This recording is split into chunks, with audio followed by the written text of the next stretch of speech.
Dr. Mr. Emmanuel Yasobiri. Tomorrow, and the three experts from CAF, we are happy to have the federation later on. But we have answers for between you and I. The world is changing. Clubs in small. Any other contributor? At least, maybe you do not understand. So as time goes on, we'll get which clubs should take to run. Concerning your license application, it must be based on what? The regulation. The chairman of the FIB or the chairperson of the AB. So club licensing has been an initiative driven for a couple of years.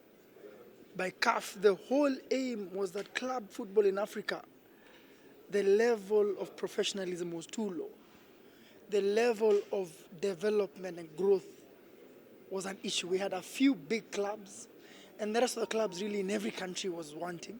And so CAF had an initiative to try and make sure that whatever clubs are playing in every league have a proper standard and organization.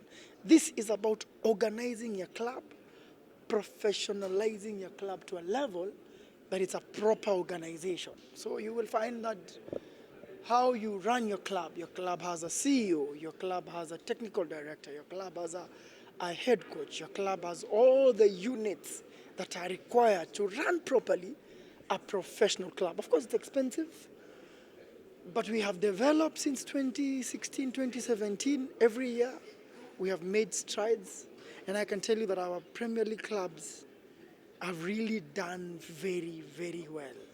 So if you look at our clubs, I talked about the under-20 team that has played in Malawi in the last window. Most of those players are coming from our Premier League and NSL clubs. All of them, in fact. A few of them came from outside the country, but the rest are actually players playing in our Premier League. And yet, they are under 20. So you can see from the progress we put in and requiring clubs to have youth sides, you can see that we are picking players from those youth sides and from those clubs, and they are playing straight in the national team. So not only is this for the clubs alone, but if we do it well, you have seen that players, for example, in the England national team, they were playing in the under-20s before they played in the national team. That's the path we want to go. We're very serious about youth. We're very serious about development. More serious than even the senior levels, because we know that is where our breadbasket is going to be. This is not just being done for the FKF Premier League. This is now also going to be done for the National Super League. And more importantly now, for our Women Premier League clubs, which, as you know, we are one of the top nations in women football now. And we are moving that drive in men to women, because women football is the single highest growing area of sport in the world. And so we want to make sure that those clubs begin to be run in a professional way. We're introducing them this year. So we make sure whoever wins also has a structure. This is about ensuring the club does the right thing. This is about ensuring the club has the right people. The club is run professionally. And so if we do that with women, it's going to take a couple of years to do it at the level of men. But we see a lot of potential there. We think that if you do it and do it well, this is going to be big. And I'm looking forward in the couple of years to ensure that this is done properly. I'm keen to see in the next 3 years, 4 years, what will happen. I have spoken about